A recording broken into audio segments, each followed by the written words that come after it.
I wake up to a bright light. At first, I think it's morning. Then I see the light is coming from a truck, which is moving across the field toward me. It has 3 or 4 headlights attached to the roof, as well as the ones in the front, and it lights up the whole field. I can hear the murmur of men talking. I shrink back into the undergrowth. The light picks up a couple of dogs sniffing the ground. They are huge and have an awful lot of face on them. I wonder what they are doing out here. I feel sure that whatever it is, it's against the law, and I don't intend to hang around and find out. I turn to sneak away, but the white tip of my tail is caught in the beam. "Fox!" cries one of the men. "Sick 'em, boys!" What's with this fox stuff? I think. Can't they see I'm just a dog? The dogs quicken their pace, barking from deep down inside their bellies. If I weren't so scared, I'd be impressed by the noise they are making.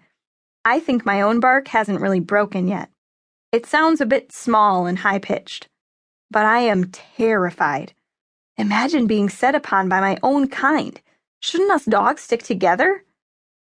The headlights show only open fields with nowhere to hide, but I take off, the hounds close on my heels and the trundling truck not far behind. This is worse than that dream of being chased by Cyril's mom. I'm fast, but I think those other dogs probably have stamina, something Miss Roberts always told me I didn't have. I look around for a hole I can get into. Surely a real fox must have made a den somewhere, or a badger. I'm not fussy. But there's nothing. In spite of the fact that I have been running all the previous day, my legs just keep going. I don't even have to think about it. They just keep working while my head is busy thinking of something to do that will throw them off my track. Suddenly, something rears up in front of me. I stop for a moment, wondering what it is. We both stare at each other in horror and disbelief. It is a young deer. She seems frozen to the spot, and it looks as if her big brown eyes are going to fill up with tears. She looks past my shoulder, sees the other dogs, and she's off, jumping and bounding across the field in the opposite direction. I start to run the other way, and the bloodhounds quickly change scents. With more barking, they take off after her. The men in the truck lose interest in me, too, when they see the deer. I think this is what they've been after all along. But I don't stop running till I get to the outskirts of a wood. Then I flop down, my tongue hanging out and my whole body panting. I hope she gets away, that poor deer. I can't bear to think of her being torn to pieces by those huge dogs.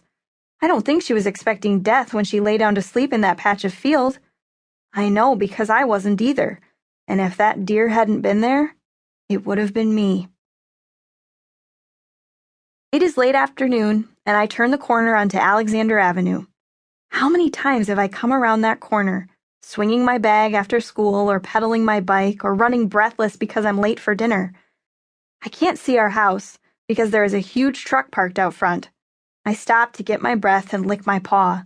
I cut my pad on some stones as I went across the field, and now that I've stopped running, it begins to hurt. I limp along the sidewalk toward number 12. There are 2 men carrying something out of the truck into our house. Mom and Dad must have bought a new sofa, though I don't think much of the color. Maybe they've lost their sense of style since my death. Never mind, it looks comfy enough, and I'll enjoy curling up on those big soft cushions. But there is more. There are chairs and tables and toys. Heavens, they aren't having another baby, are they? To replace me? How could they? Surely they are a bit old to have more kids? It is then that I see the sign. It is a big square sign stuck on a post in the yard. It says, "Sold." I sit on the sidewalk and stare at the letters. However hard I try to rearrange them in my mind to say something different, like a message to me, I can't. They're gone. Mom and Dad are gone and haven't left a single clue for me. No note, no phone number. I watch a woman coming out of the house and walk toward the truck. "Yes, that box is for the living room. I've put colored stickers on each box so you can tell. Yellow, living room. Green is